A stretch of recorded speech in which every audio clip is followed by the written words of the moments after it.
Online Manipurgi numidangi pau miing tabiriba pumnamak puthoi laisrumna khurumjari ahanbada maroiba pau. State asida hojik thokliba kanglupki irang asigi manungda Kukisingna long range rocket sizinaduna Meitei de Attackk Twkhi haibasi handakta Ministry of Home Affairs na hiram asigi matangda thijinaba semkiba expert committee na ground dagi chapchaba khangba ngamkhre loinana masigi report ama ministry da submit Twkhre Kuki na Meitei da rocket attack chathakibasi Handaki asina ahan banate haukiba August thadasu Kuki dominate area dagi Meitei singda long range rocket attack chathakiba leire Kukisingna asiguma makhalgi rocket sing asi mamang chahi 2023 gi May 3 da Meitei singa ungkhatnaraba matung saba horakhibani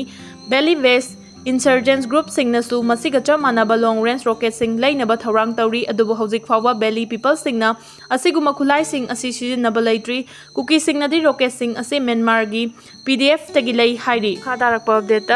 Faraba Yosef BDF tagi dismiss Twkhiba Oiramle Chahi sigi April thada NH2 Imphal Dimapur lambi gi Saparmaina police station gi manung chanba Saparmaina RCC bridge bomb 3 feet tawduna thugainaba hunakhiba amasung Tamenglongda IOCL gi convoy da attack toramba thodokta chenabadagi Assam police na Guwahati gi Beltola area dagi faraba United Kuki National Army gi finance secretary Churchanpur dagi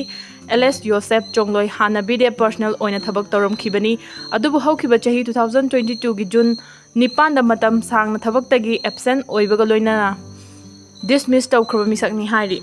Delhi Meitei Coordinating Committee DMCC Coordinating Committee on Manipur Integrity Kokomi Meitei Alliance amasung Global Manipur Federation na punna sinduna ngasi Delhi gi Jantar Mantar da Manipur da thokliba irang asi loisilu haiduna khongjang sangsinkhre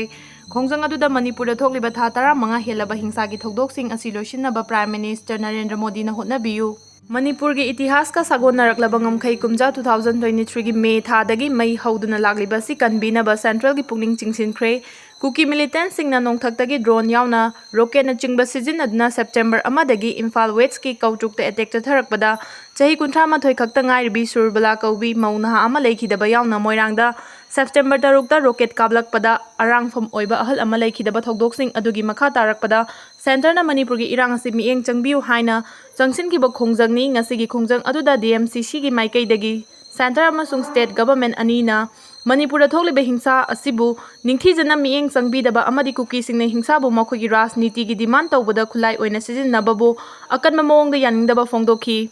ngasigi khongjang aduda Manipur da Meitei kanglupu muthatnaba Kukisingna changsiliba khongjang asi mayek sengna khanganaba hotnabaga loinana ngamkhai lana drug lalonba amadi Kuki terrorist singna changsilakpa asina Manipur gi wathok asi chauthorakpagi maramni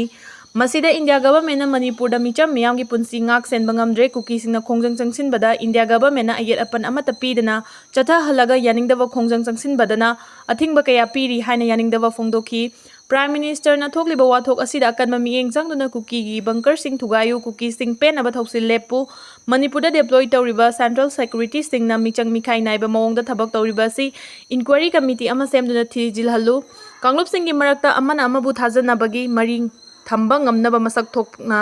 thabak paikhat piu haiba demand sing tawkhi